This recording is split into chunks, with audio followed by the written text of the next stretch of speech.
You're here! Finally! Is something wrong?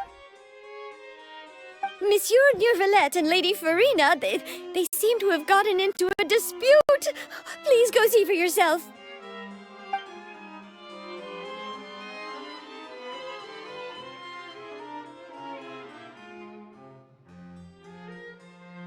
Like I said, I've already explained everything! And yet the problem has not been properly solved. There is little space for excuses between us.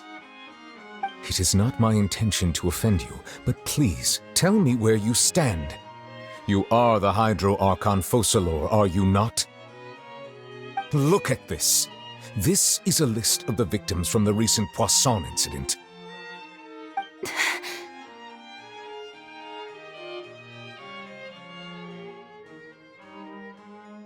You mean... they're all...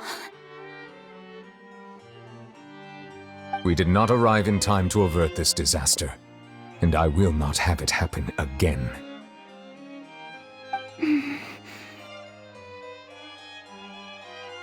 I will say this once more. You must tell me everything you know.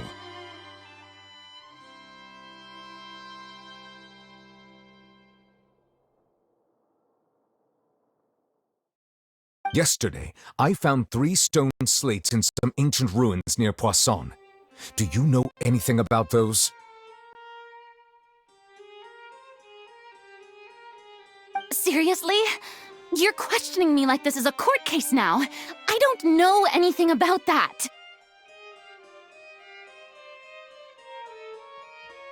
But you found them in some ancient ruins, you say? That's correct, which is why I came to ask you some questions. There should have been 4 slates, but one of them was missing. The other 3 feature different images that seem to correlate to the prophecy. The prophecy? The second of these slates depicts the previous Hydro Archon Egeria kneeling before a floating island in the sky, as if confessing something. Do you know nothing of this either? I don't. I've never seen such slates. I'll ask you again. Do you really have no information regarding the previous Archon? My deciphering of the slates indicates that the Hydro Archon Egeria once had to confess to, or apologize for, a certain sin. If anyone would know about it, it should be you. All gods don't have the same secrets, you know. She was herself and I'm me. Is it really so strange that I know nothing? I understand your concerns, but I'm sorry. I just don't have anything to tell you.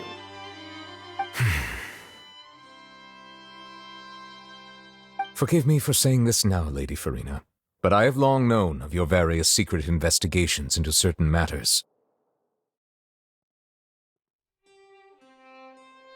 There are several indications that you have been investigating the prophecy on the sly.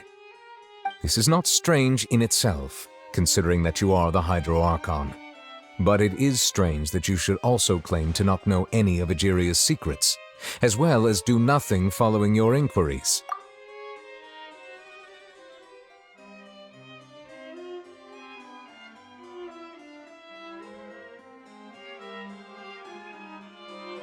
You have never been as superficial as you have presented yourself to be, nor are you a fool.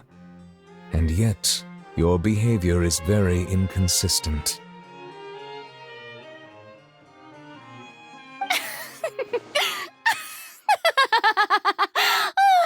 So you've been watching watching me all this time, have you?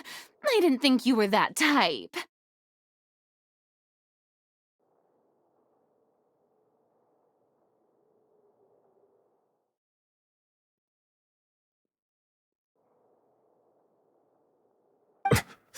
You... Well, since you know about my secret investigations, then you should know I'm actually working to take care of it. There's no point questioning or suspecting me. You're the Eudix, but you're still my subordinate. You should be following my lead. Just trust in me, your Archon, and do as I say. Never mind whether you can truly convince yourself to or not. It'll all turn out fine.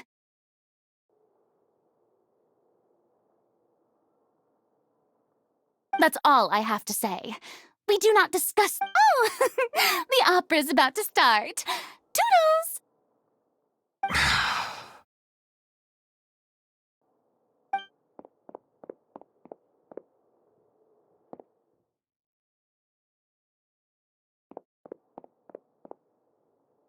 Did Farina not notice us standing by the door? Wonder what's up with her. She was smiling. She didn't seem in the mood to care if we were listening in or not.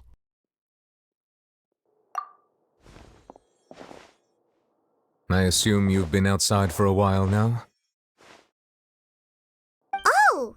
You noticed! Seems Farina didn't even realize we were here. She was in a great panic, though I cannot discern the reason. Our discussion reached impasses time and again, a state of affairs that we cannot allow to continue. Still, I do not understand.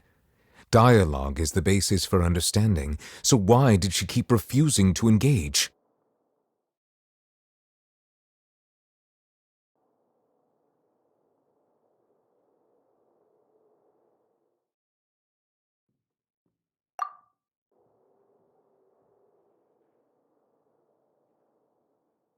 Everyone in her inner circle has noticed that she is hiding some secret.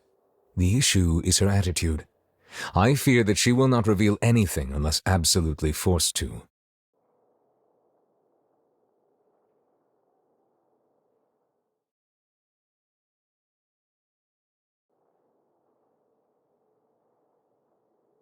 We may have to create a situation in which she will have no choice but to speak.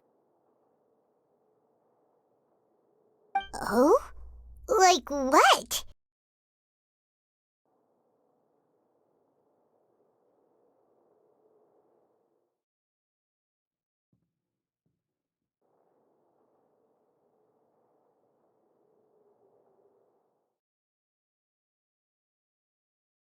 Normally, people will only reveal the truth when standing trial.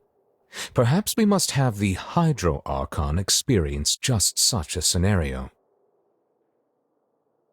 But Farina's seen so many trials, and she's really good at dodging questions. How do we make sure that she won't just slip away at the first chance she gets?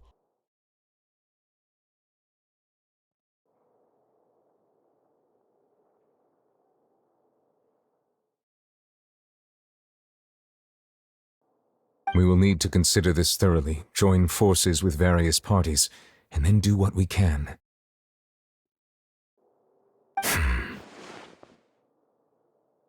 If at all possible, I would prefer to recuse myself from this affair, but we must prevent the prophecy from coming to pass. This may be cruel to her, but all Fontaine is in crisis. The information a god possesses is too precious, and so we must take a chance on this. But who will lend us their aid to do such a thing?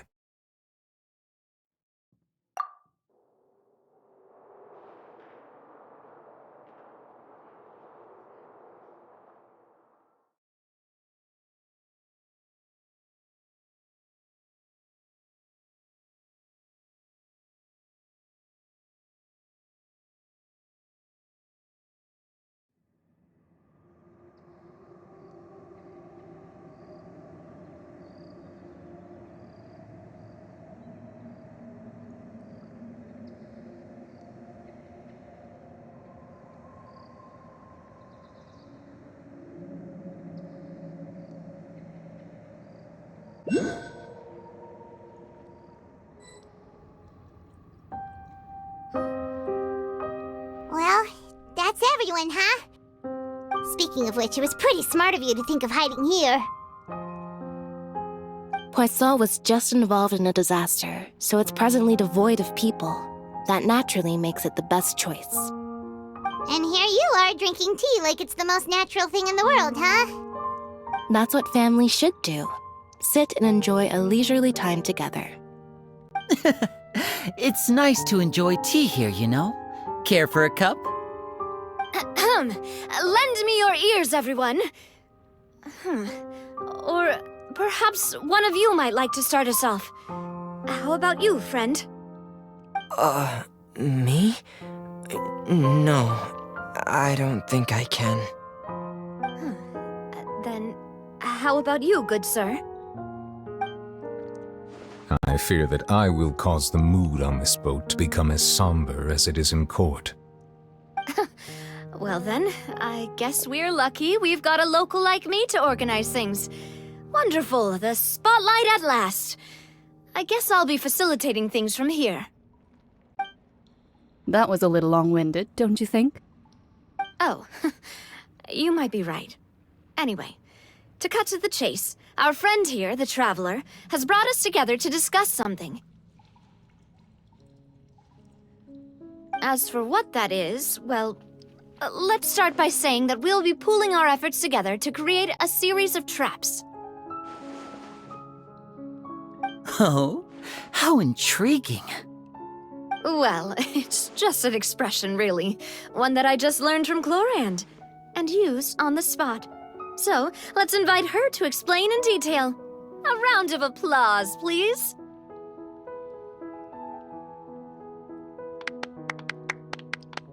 Huh?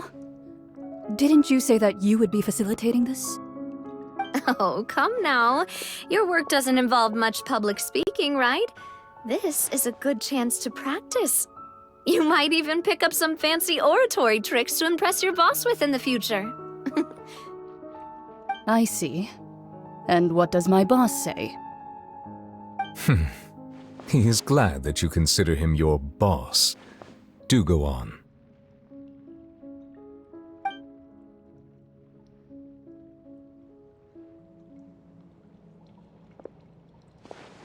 In that case, do any of you have experience hunting? Not that I recall. Fremine and I once used a wooden stick in a basket to catch wild rabbits when we were younger. As for Lynette, oh, right. You were sick that day, weren't you? I've also gone diving to catch some fish before. Does that count? I'm afraid not. You may or may not have heard, but Fontaine once played host to a group known as the Marechaussee Hunters. Though that was their name, they did not hunt animals, but rather various monsters left behind by the ancient dynasty of King Remus. Today, Fontaine's monster population has already thinned greatly, so the hunters have blended back into society, taking up arms in other lines of work. They even left a unique methodology of hunting in their wake. A trap comprises of the following components: bait, a trigger, and a containment device. Sometimes a lethal implement will also be necessary to deal with the prey. So, if we were to build a trap together, right now, what would you choose to build it with?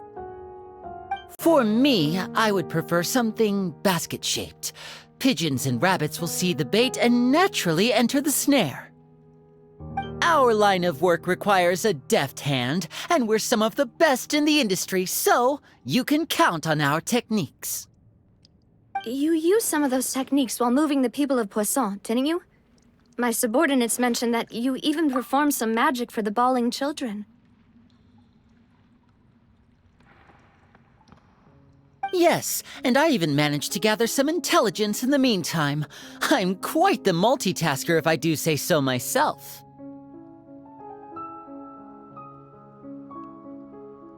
I'm afraid I can't claim that as my strong suit. I prefer more stable methods, like placing bait in the water and waiting for the fish to come within reach. That's the kind of method I would count on.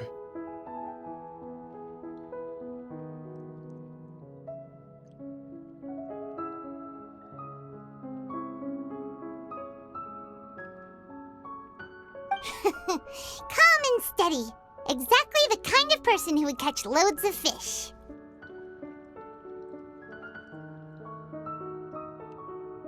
And I can be their assistant.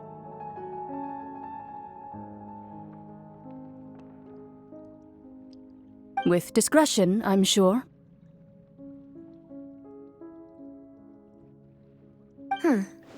I'd probably use some sort of mechanical animal. Papa once bought me some small clockwork squirrels, mice, and such. When placed in the forest, they can attract others of their kind.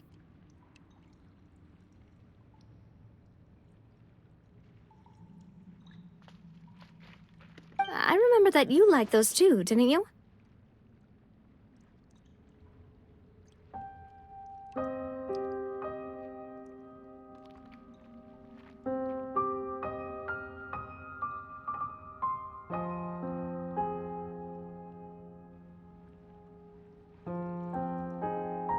I did. And that would be a good way to go about it. If they're realistic enough, animals of the same kind will follow them all the way to the trap.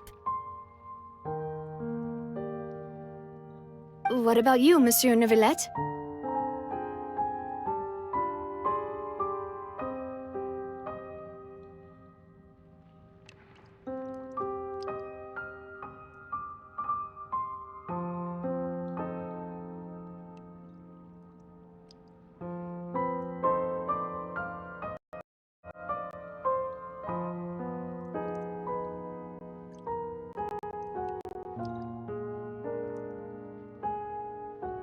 I fear I do not have any related experience. That makes sense. You usually solve problems directly, without the use of any such tricks.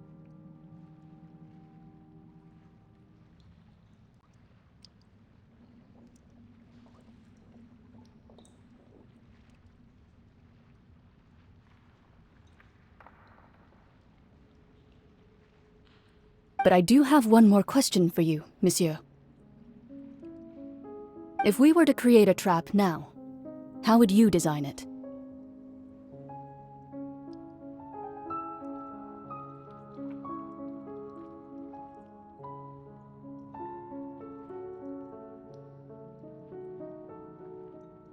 I would like for it to be effective, but bring no harm to the prey. A more gentle trap would be ideal.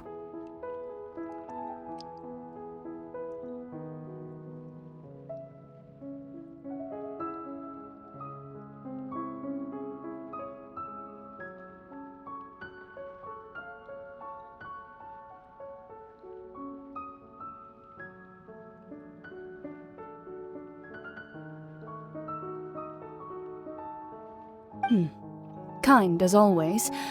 However, our intention doesn't necessarily change the containment device and the type of implement we need.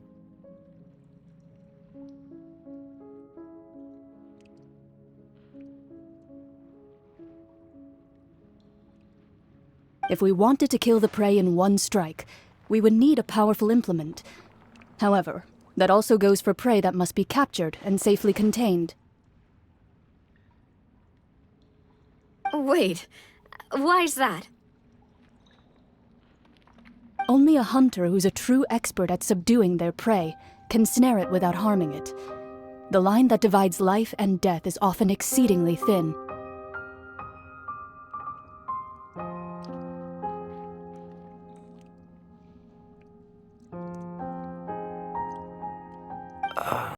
So are we going hunting together?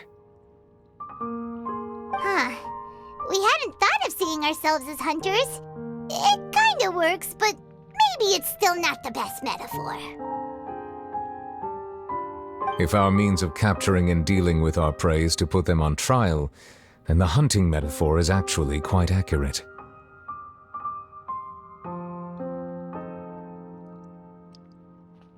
But we shall require much more courage than any hunter to judge a god, a being whose seat is an exalted throne.